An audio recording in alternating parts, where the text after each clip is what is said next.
You know. Can I give you what was part of my unsure at one point, but then I switched it after I saw that story, and then I moved it into the speed, and I knew I couldn't get everything in, so I just left it out.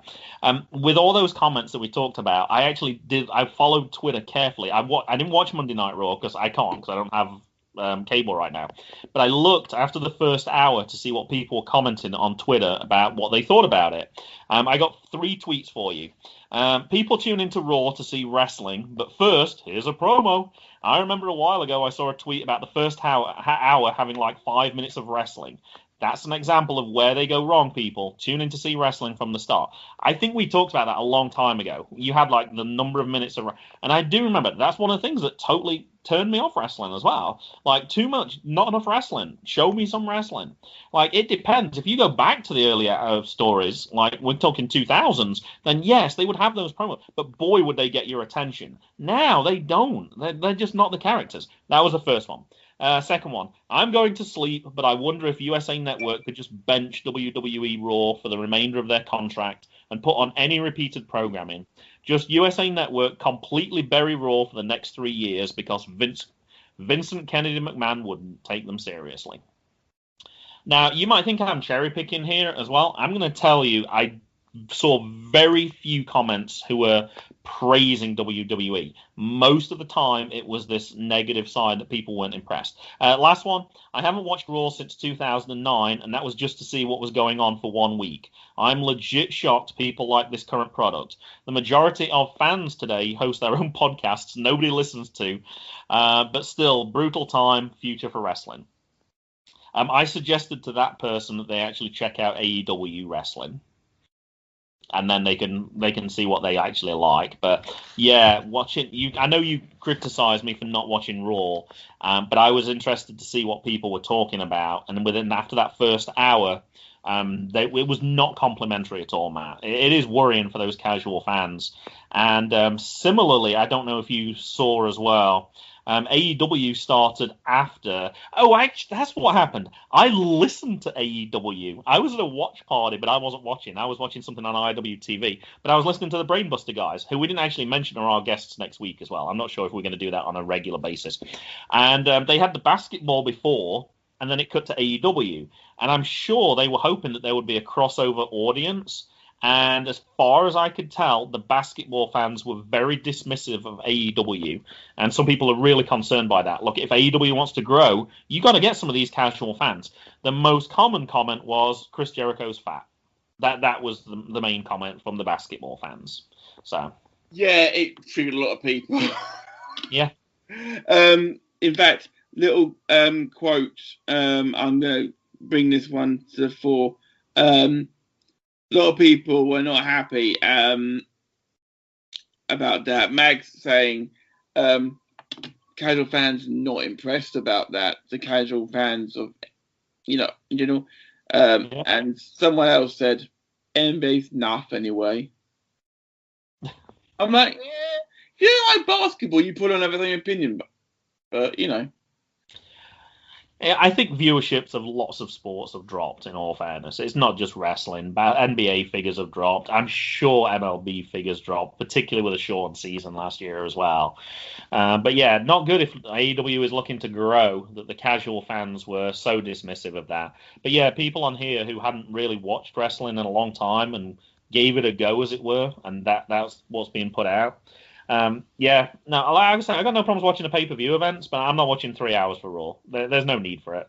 2 hour show is just fine. And even then, I probably still wouldn't watch it. I would still just watch the highlights. But I think trying to put 3 hours out every Monday is just too much. I don't think you get that same quality, personally. Fair enough. If you enjoy watching it, hey, that's fine. If you enjoy watching 3 hours, go ahead. You watch 3 hours. Now, I'm curious. Do you watch 3 hours, or do you record and skip through commercials, or how does it work for you? I don't think we've ever talked about this before. Depends on depends on the week. To be fair, because if I'm on early next day, I don't watch live. I will just watch highlights. But if I'm able to watch live, then I will watch the whole show. Oh my gosh! So you will stay up then until 4 a.m. to watch it? Sometimes. If I know some good coming on it, yeah.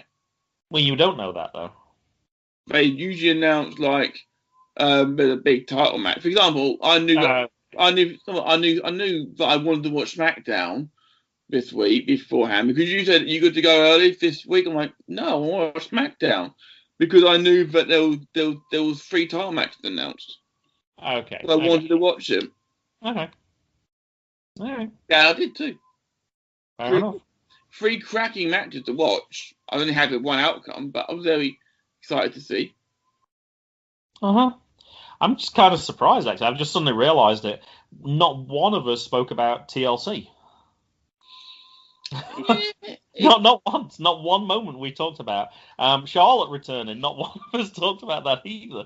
That's not a bad thing necessarily. Like, we don't always cover the same things that everyone else is going to talk about. We like to talk about things that are personal to us as well. But kind of surprising that, neither of us mentioned that at all. I haven't seen it.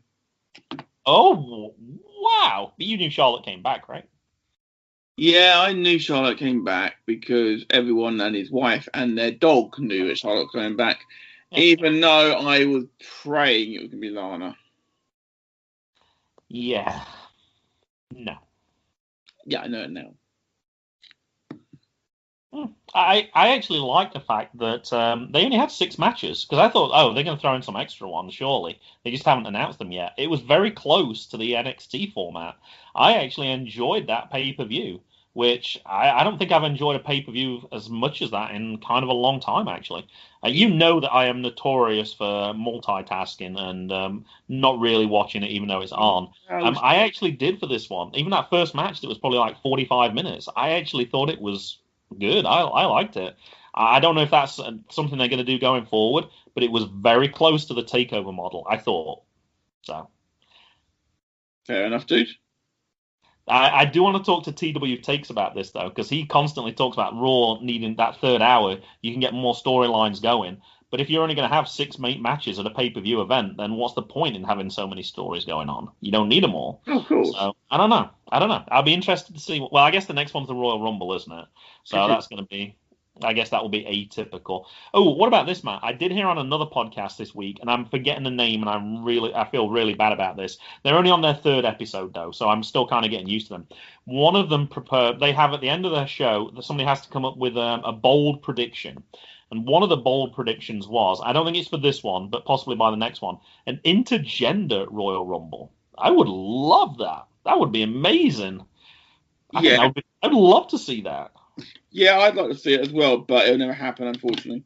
For WWE, no. Impact, if Impact could pull that off. In terms of in-ring action, Graham, do you actually know, without looking at the card list, how long the pay-per-view was? It was 3 hours on the dot, wasn't it? In terms of in-ring action? In-ring action. I don't think there was much in between. I know they always have a few commercials. 2.5 hours? Less than 2. Really? How long was the show then? Was it 3? Graham, you do the math because I'm not great at it, okay? Okay.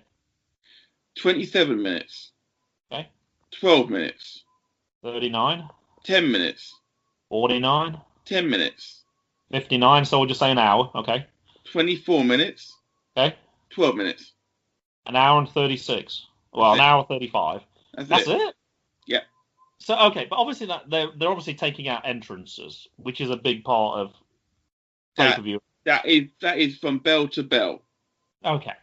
Well, yeah. Well, in that case, then that's difficult to tell because you wouldn't suddenly want them to cut out the entrances on their big events, particularly when you got Charlotte Flair returning. You would want to see her at the top of the stage, and also at the end, you want to see them looking back at the other person and things like that as they're leaving. And so, okay, I don't know how typical that actually is. But I would have thought with 6 matches, you could easily add on another 10 minutes for each of those matches, possibly for the openings and the endings and when they come out the entrances. I don't know. I'd be curious for that. Firefly Inferno match, Graham, was the 3rd longest match of the night, and it was still only 12 minutes long. Woof. A lot of that is set up with him. Like, you kind of realise that. And I don't think that match could have gone on too much longer anyway, so I think that was probably about right. Yeah, I was a little bit surprised. Well, how long did you say the first match was? The first match of the card was 27 minutes long. Oh, 20. Okay. Yeah, that didn't finish until like 7:45, 7:50 from an American perspective anyway. So, yeah, there was obviously a lot of entrances and things going on like that then. It was also Mrs. Cashin. Of course. Yes. Yeah, Sasha, 12 minutes. Her Business, 10 minutes. Asuka and Charlotte, 10 minutes, 5 seconds. Roman Reigns, 24 minutes. Yeah. And Randy Orton, 12 minutes. Perhaps that's why I tolerated it then. It wasn't that long after all. It was based, if you took out all the interesting thing, it was literally as long as an episode of Hulu Raw. WWE, take note. Shorter pay-per-views, people watch more. All right, Matt. Now, I got my book out because I was going to do these over several episodes, and then we never actually did it. We did it one time, and that was it. I'm not sure how Get the Giggle is going to work with guests. I might actually, some of them already asked what's the format, just to kind of check, because we're going to have to shorten some segments. I'm thinking I might ask each of the guests if they can bring a joke as well to try and make you giggle. I think that might be a good idea. All right, let's start off with, this is from the Bash Street Kids annual in 1982. You did, I think it was biology last time, I think. I'm trying to look through quickly. I think so. All right, let's get to maths then to start with. What is 2 times 15? 30. A rugby match. A boy has 12 apples. If he eats 10, what has he got? Pass. A big appetite. I was thinking stomachache might have been one of the answers as well. This one doesn't even make sense, I don't think. If Herbert takes half an hour to read the Beano, how long will it take him to read page 9? Do you even know who Herbert is? Yes. Okay. Pass. 6 hours. After page 8, he lost his spectacles. He's the short one in the black, in the thing with the glasses. The like milk bottles they are. I'm trying to look on the front. Oh, him. I remember him. I wouldn't have remembered that was his name, though. All right, let's move on to geography.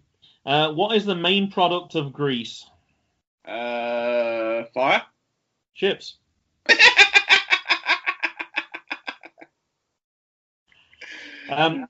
Where do you find the Andes? Up your sleeveys.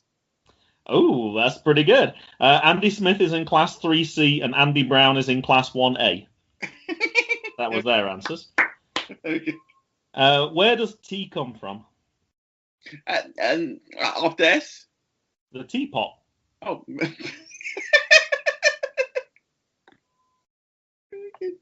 And where is Turkey? In your oven? In Fatty's tummy. God Kind of appropriate that we wait until Christmas for that one, actually. That one kind of works okay. God bless you, Fatty. Yeah, we already did biology. All right, history. Who won the War of the Roses? Mm-hmm. My dad. He grew the biggest rose at the Bash Street Flower Show.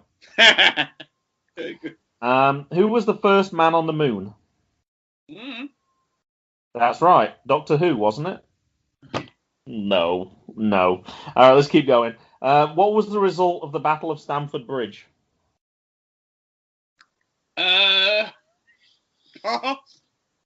Chelsea won, Liverpool won.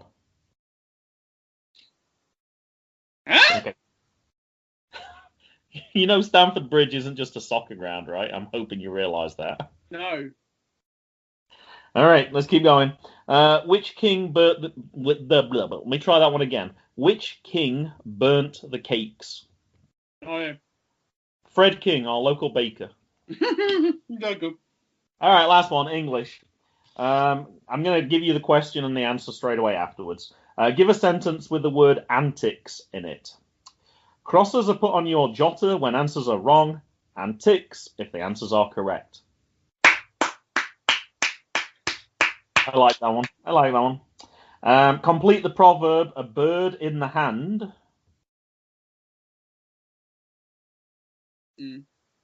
is delicious if it's roast chicken. Assuming that's Paddy again. What is Robert Burns famous for? Lighting bonfires. I don't even get that one. Except for the fact it's got Burns in it. And what does baffled mean? I haven't a clue. All right, we'll leave those ones. I thought we'd better get those out of the way before I actually forget. I put the book away, and that was why I meant to leave it out so I'd remember. I was wondering when the Beano annual 1982 American appearance. That's before I was born. Most of those won't have any reference to people who aren't from Britain at all as well. Some of those are very obscure and very, very specific as well from the Beano. But I wanted to get those in on our last show, particularly so we don't have to worry about them in 2021. Right. Shall we head into the new year then, Graham? Yes, let's do that. We've talked for way too long. We've got some good material for the YouTube channel now, though. Absolutely. Hey, YouTube. We're out of here. Boom.